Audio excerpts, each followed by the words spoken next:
filming my instructions in delivering this class simply because I get to retire on March 31st, so I'm going to be gone. And so, yeah. So this will be for the new director coming in. I realize my notes aren't all that good. I mean, I know my notes, and I know when I see that what I need to do next, but it's not really clear. So we thought if we just went ahead and he just filmed everything I did, it'd be very helpful for them to come on in and learn the training. So none of you will be recorded. Not to worry about that.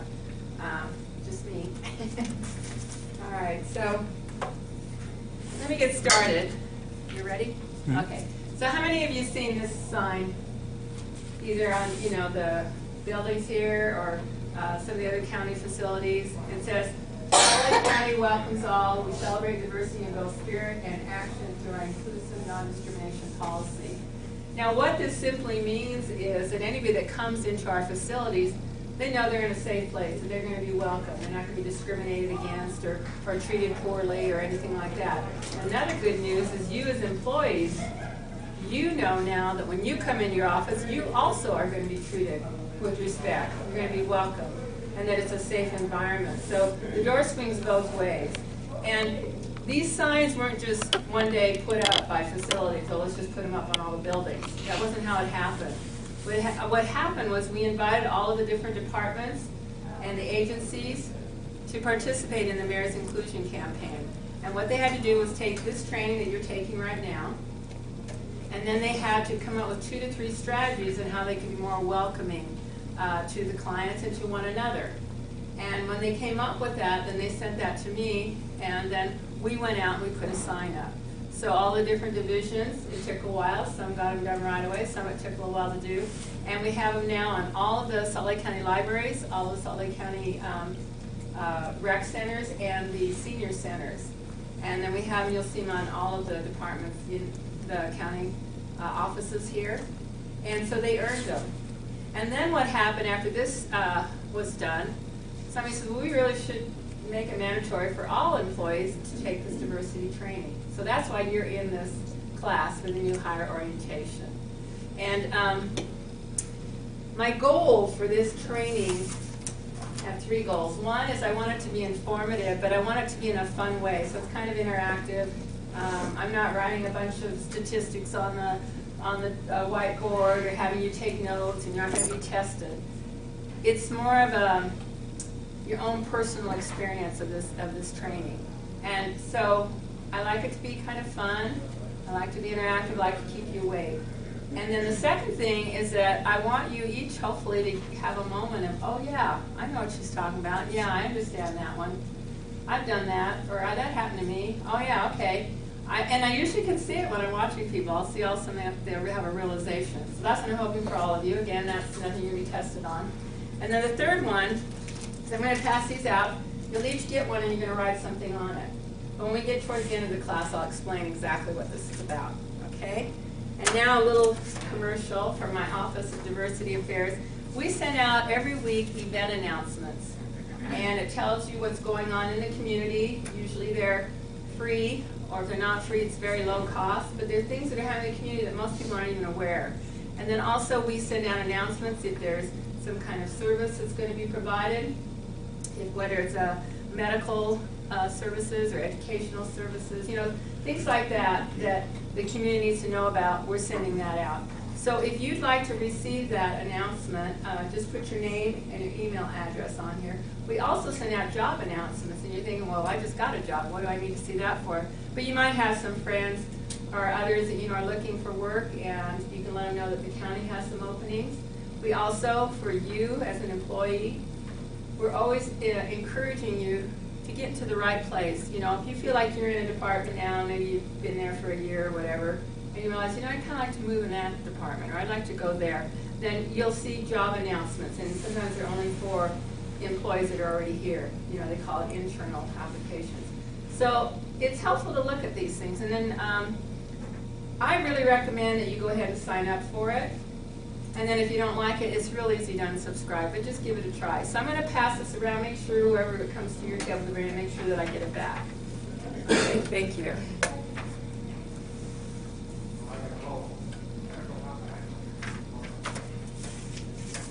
Okay, so diversity. Anybody have any idea what the word diversity is? I'm diverse from you, I'm what? Different. That's all it means, is how we are different from one another. And the truth is, we're all very different from one another. You can line up all Latino women, 45 to 50 on this wall, no two of you exactly alike. Or all Caucasian males on this wall, let's say 20 to 25. No two of them would be exactly alike. We all come packaged very differently. And I know lots of times there are some great classes on cultural competency, and they'll sort of tell you about a culture. And it is very informative to kind of get a general idea.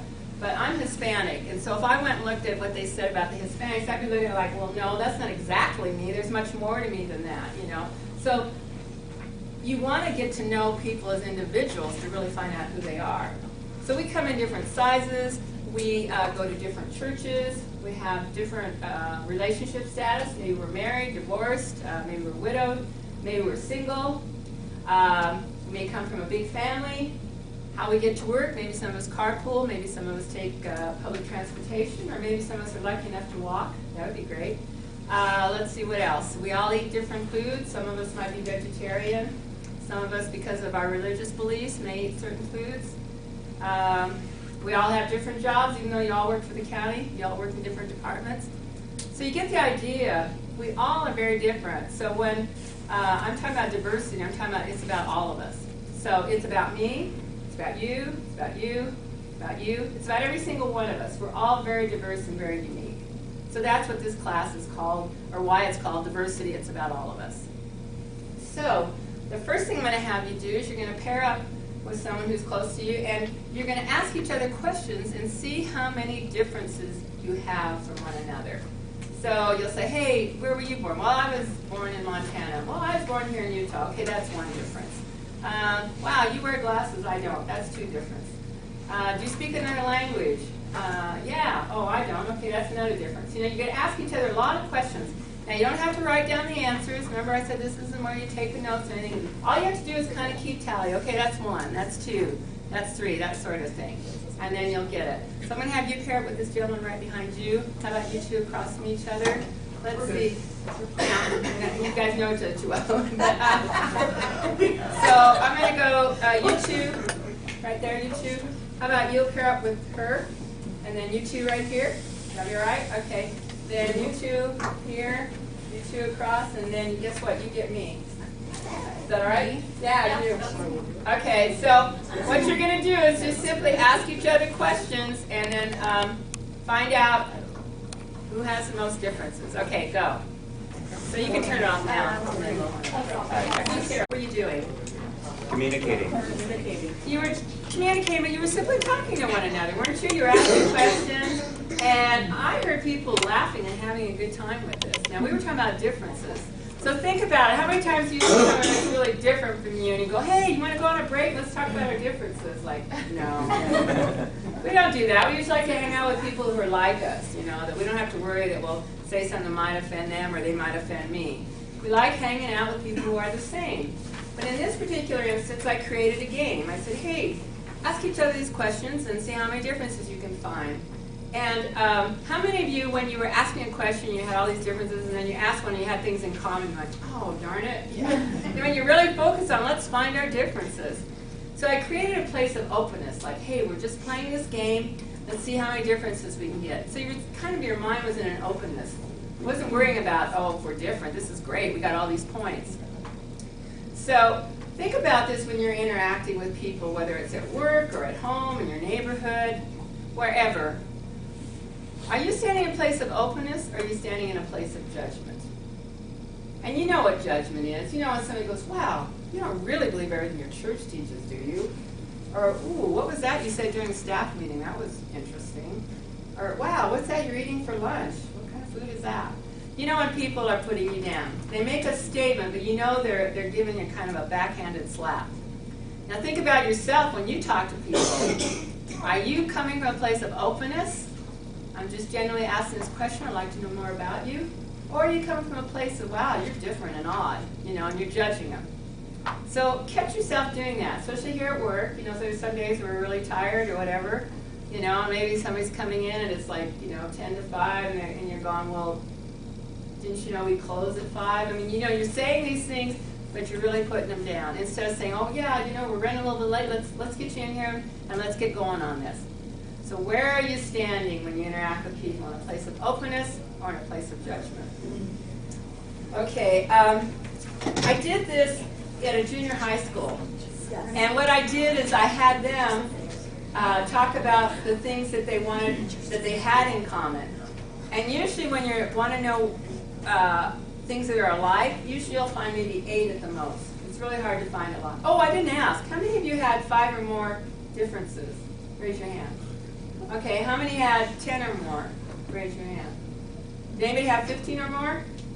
Now, usually it doesn't go any higher than that. So with differences, you can usually get, 8 to 12. That's pretty common. But with things being alike, it's usually barely 8. So anyway, it was junior high school, and I asked them, okay, how many of you had, 5 or more differences? And maybe about a third of them raised their hand. Then when I said 8 or more, there was just this young boy and girl raised their hand. So I was just in a silly mood. I said, well, how many of you had 20 or more? And they kept their hand up. And I go, okay, 30 or more. They kept their hand up. And I'm going, okay. How many things did you find that you had in common? And the young man, he goes, 212. And all the kids went, oh, you cheated. There's no way. And he goes, yeah. I was just in my biology class, and the body has 200 bones. Smart kid. Then he went on to say, we both get up every morning. We both go to bed at night. We both eat food. We both, come to school in either a bus or whatever, but it has tires on it. Yeah, I mean, he was brilliant. He just went to all the common denominators, things that we all share. And what do we usually do? When somebody walks in that door, we kind of check them out. We find that one thing that's different, and that's the thing we'll focus on, rather than the so many more things that we do have in common. Because the truth is, we really do have a lot more in common than we do that's different. Okay, then I did this it was an orientation, but this was back when we used to do them, I think, quarterly, and we had a big room. It was in the county chambers. Anyway, there was 2 young men. I could hear them struggling, trying to find everything they had in common. And I hear everybody else just talking, and kids going, well, do you like this? No. Well, have you ever done this? No. Well, how about this? No. I mean, they couldn't find anything in common. And then the one boy goes, I know. Do you drive a car? And he goes, yeah, and they high-fived each other. They were all excited. They found that thing in common. And I thought, I bet when they saw each other in the hallway or wherever here at work, and when they see each other, they probably nod and go, hey, how's it going? The truth is, they bonded over just driving a car, and yet there was a bond. Although the real truth is, they really bonded over, they had absolutely nothing in common, but they had fun with it and said, hey, we drive a car. So you don't have to have a whole lot in common to bond with someone who's different from you. All you need to do is find that one thing. And think about where you have bonded with somebody. You realize it's just that one thing. Maybe it's because you both have pets, or maybe you both have grandchildren, or whatever it is. It's that one thing that bonds you, that you don't have to agree on everything else, but just find that one thing. Okay, I'm going to talk about the oh response. This is when something doesn't fit your picture.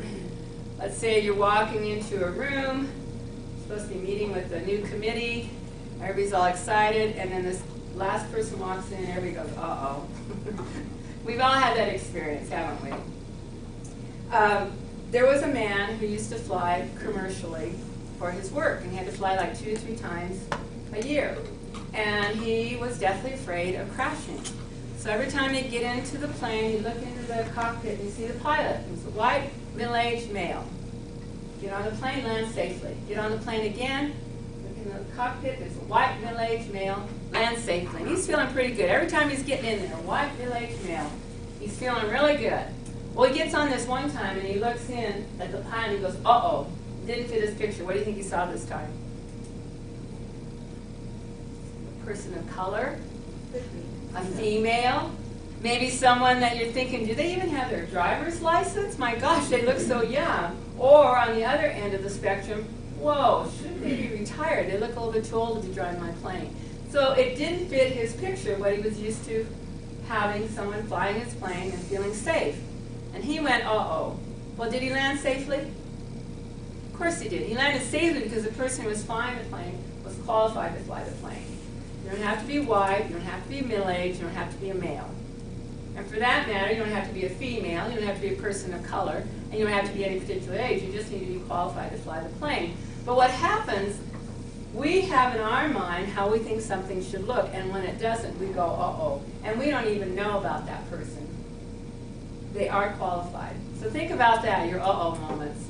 I always like to tell the story about, when you're having a family get-together, and one of the cousins brings their new boyfriend or girlfriend, and everybody's checking them out and going, oh, that's not going to work.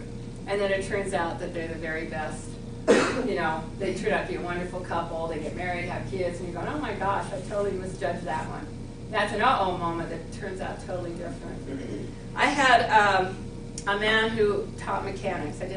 Was teaching managers here at the county, and he heard my uh-oh story. He goes, well, I've got one. I've got a good one. I go, okay, what is it? He goes, well, had a new class starting, and in walks this student. He had tattoos all over his face and all over his arms. He says, and I went, uh-oh. Now, how many in this room either have a tattoo or you know someone who has a tattoo that you would work side by side? I know I do. Anybody else? So we've got a few. I usually have a lot more. Not that many, but a few. You have a good reference point for those of us that raised our hand. But the man who was teaching this class did not, because the night before he saw on the news someone who looked just like that was being arrested for murder. And that was his reference point, and that's why he went, uh-oh. Well, I love telling the story because it's his story. He goes, you know what? He was the nicest young man I've ever met and one of the best students I've ever had. He says, boy, was I surprised. So think about yourself and your uh-oh moments. Maybe it was a new employee, and you thought, oh, they're not going to work out, and they turned out to be really great. Or maybe it's a neighbor.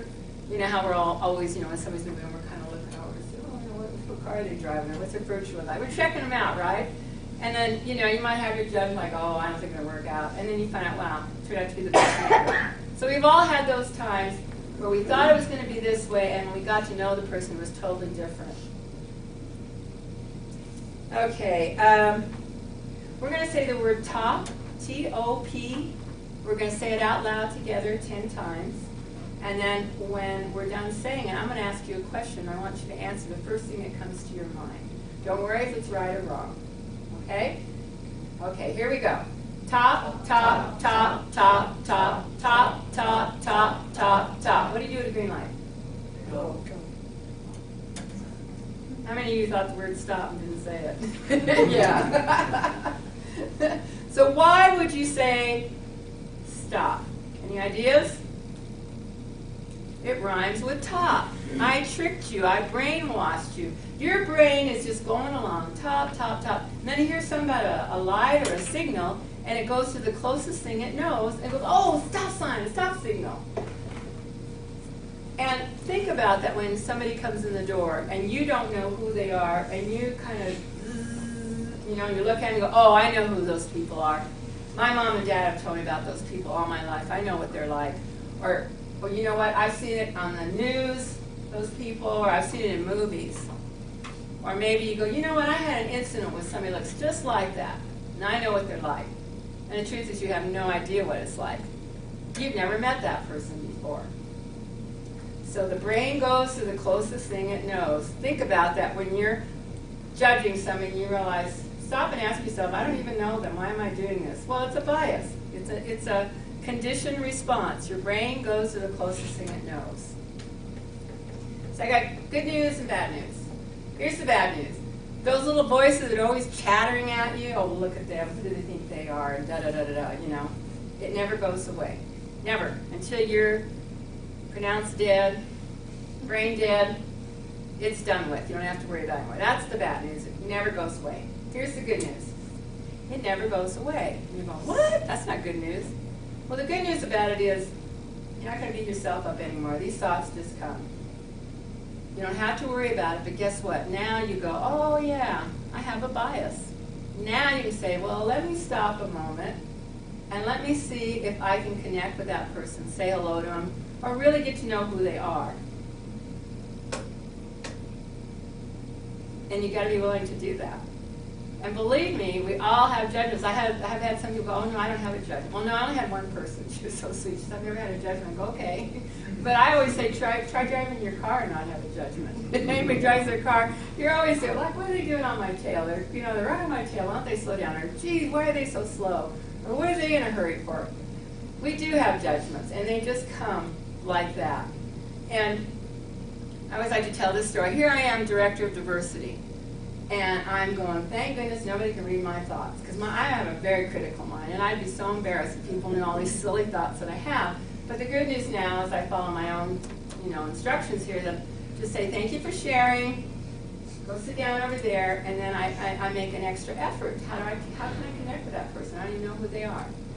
And I realize what my bias is, and then I take a step to get closer to know who they really are rather than what my little brain is talking about. Okay. Now, I'm going to be passing out a piece of paper, and it's called Possible Factors of Exclusion. And it has all these things listed. And what you're going to do is you're going to check off all the ones that you feel like, oh yeah, that applies to me. Whether it's today or whether it was yesterday when you were younger, whatever, you're going to check all these things. So, male or female. Age, young, middle-aged, old. Education, did not get good grades in school, dropped out of high school. Smart in school. College degree, no college degree. Homeschooled, or maybe your children are homeschooled. Religion, go to church, do not go to church, attend a church that some judges differ. Occupation, it could be occupation you have now or occupation you had sometime in your life. So see, all of these are possible factors of exclusion depending on where you live or what group you happen to be, or if you're at a meeting. Let's say if it's all females and you're the only single male in that meeting, they might treat you different. They might ignore you. They might, discriminate against you. You never know. Church, if you're in a group and everybody in that group goes to church and you don't, they might treat you differently. Do you get what I'm saying? It just depends on where you are that you could be excluded. I put down ethnicity, race, color of skin, and by the way, white is a color. And we've seen this in the news. We know how people will be discriminated against based on the color of their skin. Language, if you have difficulty speaking English, you do not know how to speak your ancestors' language. You speak with an accent. Income, low income, middle, wealthy. Sexual orientation, straight, gay, lesbian, bisexual, asexual. Gender identity, transgender, queer.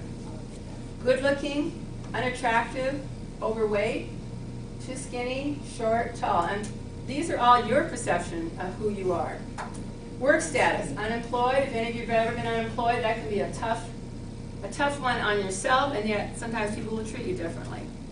Maybe you've had to work 2 to 3 jobs just to make ends meet. Work a low-paying job, work a high-paying job.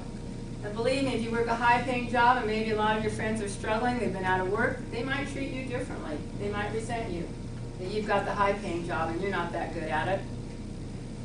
Relationship status, married, single, divorced, living with partner, widowed, polygamy, biracial marriage, never married.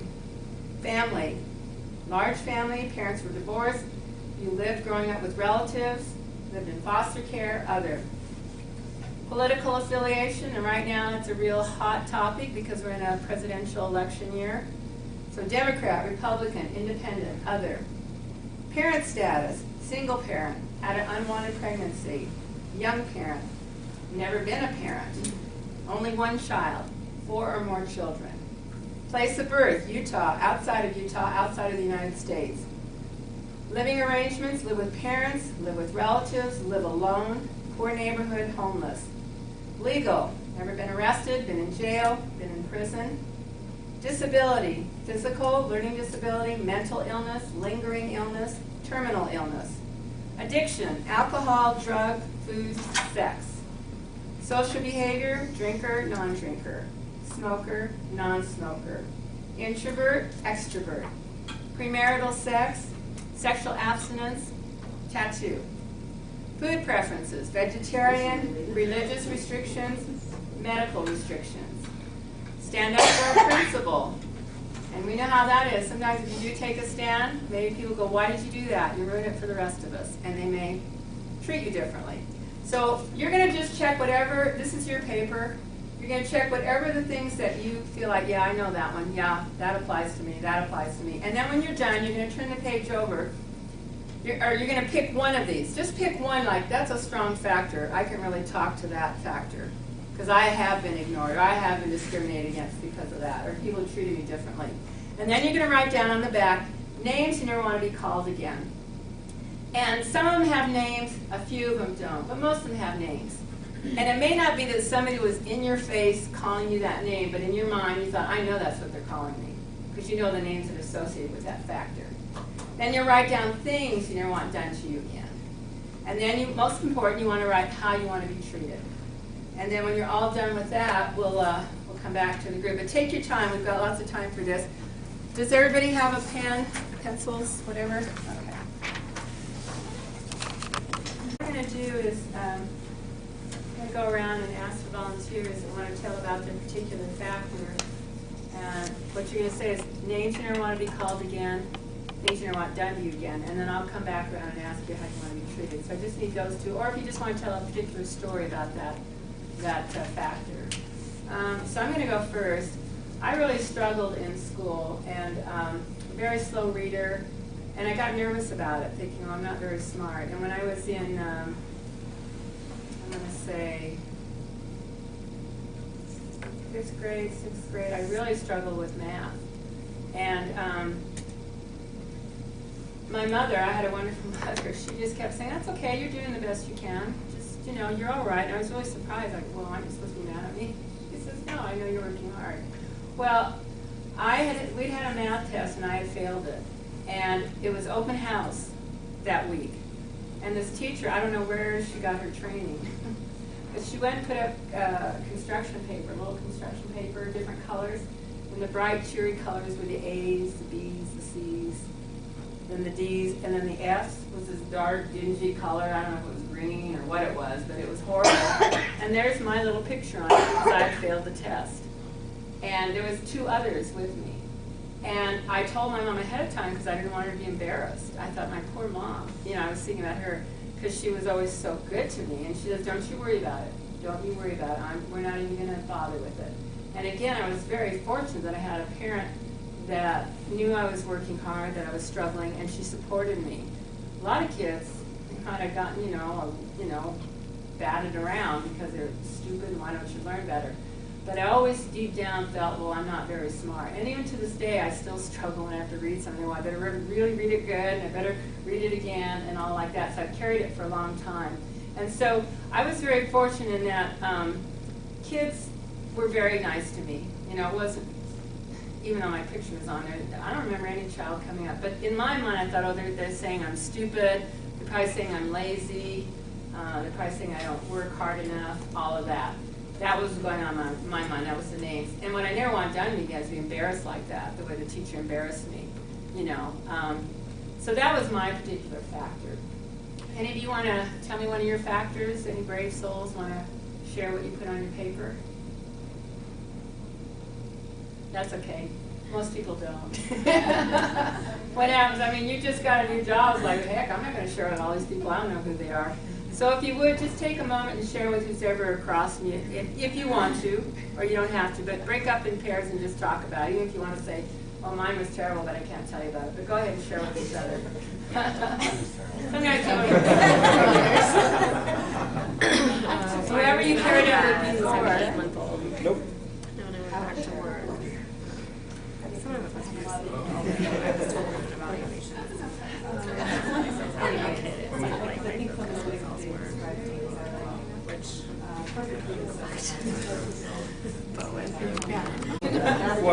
Right. Yeah. But people that So I usually can tell by the way people, like I notice how people are when we're doing this process. I think there's a lot of you going back to a time when, it was tough and you don't want to share and it's very personal. And the whole reason I do that is that I really believe each and every one of us has had an experience of being excluded or ignored or maybe discriminated against or harmed even for who we are. And I want us to remember that. So now the most important thing is, how do you want to be treated? So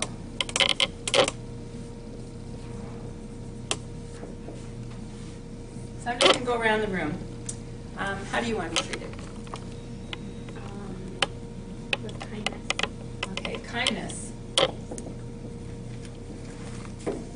How do you want to be treated? Respect. Respect. how do you want me to treat I it? put equal, equality.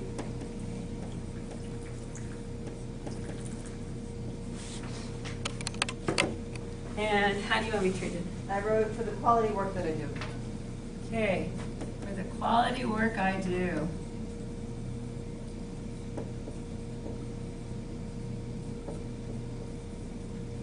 How do you want to be treated? With patience. All right, how do you want to be treated? I have nothing new to add to the list. Which one do you want to be? Respect. Respect, okay. Yeah, and that's fine. If it's already up here, just let me know. How do you want to be treated? That respect. Respect? Okay, and how do you want to be treated? Fairly. Fairly. How do you want to be treated? Kindness. Kindness, okay. How do you want to be treated? With respect. Respect. Okay, back here, how do you want to be treated? Value. Valued. And back there, how do you want to be treated? I like early. Fairly? How do you want to be treated? I'll say politely. Okay, politely.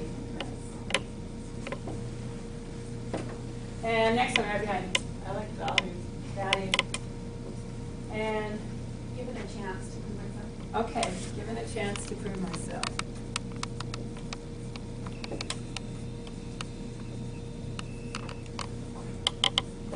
So if I actually went and collected all your papers and I made a long list of everything that you had put down, whichever one you circled, they all would be very different. They're always, when I do have a group that will all raise their hand, there's no two that are alike. It's always very different factors. But the one thing that you all have in common is you want to be treated with respect, you want to be treated fairly, you want to be valued. All of these words always come up. I've been doing this class for 10 years, and this is what comes up, these words. This is the thing that we all have in common. And I mean, who wouldn't? I can't imagine someone going, oh, no, I don't need respect. Or no, I don't need to be treated fairly. It's like, no, we all want to be treated this way. And so remember that. That's the thing that you have in common with whoever it is across from you that you might be judging. They're just like me, and they want to be treated just like I do. So if we're going to treat people this way, what kind of attitude do we need to have to do this? Positive. A positive attitude, yes. What else? Open-minded. What? Open-minded. Open-minded attitude. And I'd say taking off of this, a kind attitude. What else can you think of? Attitudes that you need to have to treat people like you want to be treated. Understanding. An understanding attitude.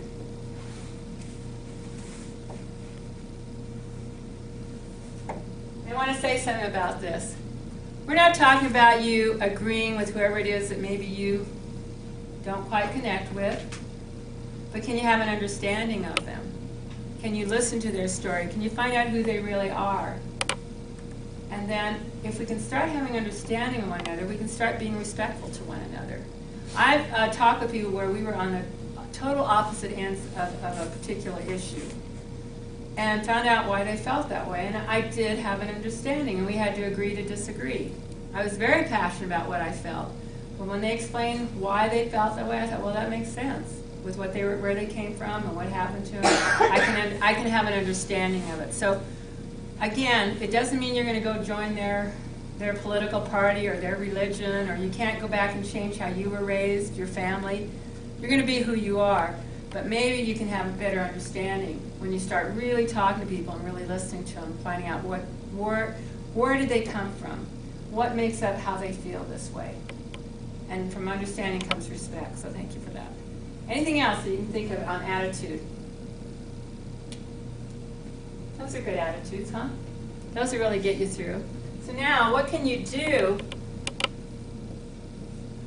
to connect with someone who's different from you or who you have a bias against? What can you do? And I'm going to put one. You can always smile at people. Listen. What else? Listen. Listen. And listen with that openness, that open-minded, positive attitude. Listen. You go, oh, okay. Makes sense. There's nothing worse to be asked a question, you're answering it to the person, and you can see they're looking past you at the next person that they want to talk to, I guess, or they find you boring. So really listen. So with that goes eye contact. If you're talking to somebody, make eye contact with them. And when would eye contact maybe not work? Any ideas? Yeah, no, that's good.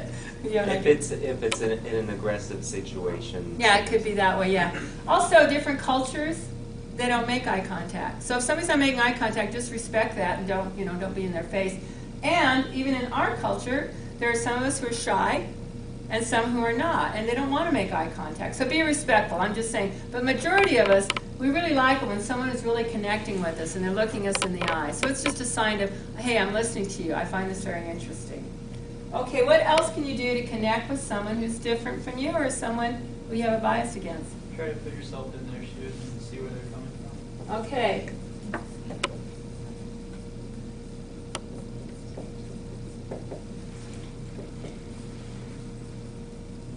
That is excellent, because then it takes you away from the judgment. It's like, wow, how would I be if, kind of imagine where they're coming from. I was just walking, I had to go pick up my car, and I was walking down State Street, and this was horrible. I saw a woman, and at the distance, I just saw her staring at me. I thought she looked odd, and I was making all my judgments. And then I realized I felt bad, she had 2 black eyes. And she was sitting outside one of the motel that's not, and I felt really bad. And I had an understanding. That woman's in a tough situation. So really look and really listen. What else can you do to connect with people who are different? Or that you want to just connect with? Yeah. Just like you said, sometimes you have to agree to disagree. Okay, yes. Pass that one item. Right. I had a good friend that worked in the mayor's office. She's retired now. We used to walk together. And I didn't realize it, but politically we were very opposite. I was all excited because one of my initiatives, whatever, had passed. And I was, oh, and then she says, oh, and she made a comment, oh no, we're on opposite ends. But we loved to walk. We had wonderful grandchildren. We looked at each other realizing, oh no. And then she says, that's all right, we got plenty else to talk about. And we let it go. You agree to disagree and connect where you can. What else? You can learn about non-threatening aspects of another person, like the art and music and food of their different culture. So learn As about... opposed to politics and religion and sex. Those are usually topics that create contention. But So learn about their culture, the arts. music, cuisine, those are things that... Yes. Yeah. And be in an open mind. Like, ooh, you eat that? It's like, oh wow, tell me, how's that made? That's interesting. A little bit spicier than I usually eat it, or a little bit bland. But you just talk that way and appreciate, like, how long does it take to cook, and how long did your family used to make it? Find out about them. And then I have to go. This is my favorite one, and it falls in with this. I say that food is the international language of love. You want to connect with somebody, you bring in some cookies, or you have a potluck, whatever, with your office, or with your neighborhood, or with your family. There's just something about food. We all just get so happy. So that's a good way to connect. Another thing is you can always say hello to people, can't you? And ask questions. But ask questions that are open and inviting and not like, ooh, why do you do that? Ask real questions, and say, help me out. And I always like to say to people, hey, do you mind helping me out, educate me on this? Because there's some topics I'm not that familiar with, and I need to know, and I need to know from them because they're the best teachers to tell me. And so people will know, if you're in that place of, I just want to know, they will share with you. Okay. So these are some of the things you can do to connect with someone who's different from you, or someone who you have judgments about or have a bias. I'm going to walk over here now. I want to tell you about the stages of bigotry. It starts with a joke, making a joke. And then the next thing is you start ignoring or avoiding that particular group. The next is you exclude them. Next, their rights are taken away. And the next one, there's killing and genocide. And we see that even in our own culture here, where someone is killed just because of who they are. But the thing why I bring this up, it starts with a joke. So if someone is telling a joke, and I had to learn this too, because I laugh at a lot of things, and all of a sudden I realized, oh my gosh, I shouldn't be laughing at that. That's against a particular group of people, you know, and that's some people that I know and that I care about.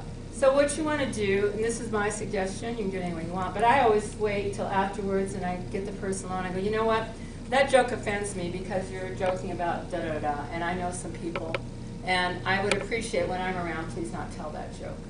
And it just makes people mindful, because usually a lot of people are just in the habit of doing that. Oh, you know I don't mean anything by it. I said, well, you know, if you would, just when I'm there, don't do that. Any way that you can bring people's consciousness that these things are, they're, you know, detrimental to somebody else. And so I want you to take that away too. And so maybe that'd be one of the things you could do is be mindful of your jokes and what you're saying. And if they're derogatory towards a group, you want to make sure you just kind of cut them out. All right, now I told you I was going to have you write something down on these pieces of paper. So, although first I'm going to tell you a story. You don't have to follow me now.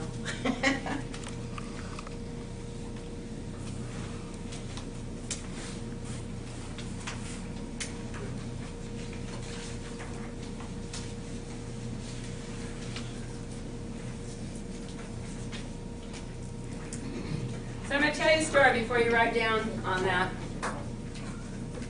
There was a young boy, and he was walking home from school, and he had all these books. I mean, like he's gotten every book out of I don't know where. And he's walking, and he's just getting into his neighborhood, getting close to his home, and he drops them all. Well, there's a boy behind them that sees this kid has dropped his books, and he goes up there, and he's helping him pick up the books, and then he looks at the boy, and he goes, oh my gosh, that's that boy we've been picking on at school. Now, it's real easy when you're in a group to make jokes and all, but when he was there face-to-face with him alone, he felt embarrassed and he felt ashamed of what he'd been doing. So much easier in a group to call names and do all that, but it wasn't so easy when he was face-to-face with him. And he goes, he felt bad, and so he started having him pick up the books, and he goes, hey, do you want to go shoot some baskets? And the kid said, yeah, I'd love to. Well, they did that, but then after that, all that he did was he started saying hello to the boy at school. And the other kids noticed that. And they're going, how come you're saying hi to him? He goes, oh, he's a friend of mine. So what happens, the other kids stopped picking on him. Because this kid was a popular kid, and they thought, well, he's not, you know, he's a friend of his, we'll just leave him alone. And that's all that he did. He just started saying hello to him.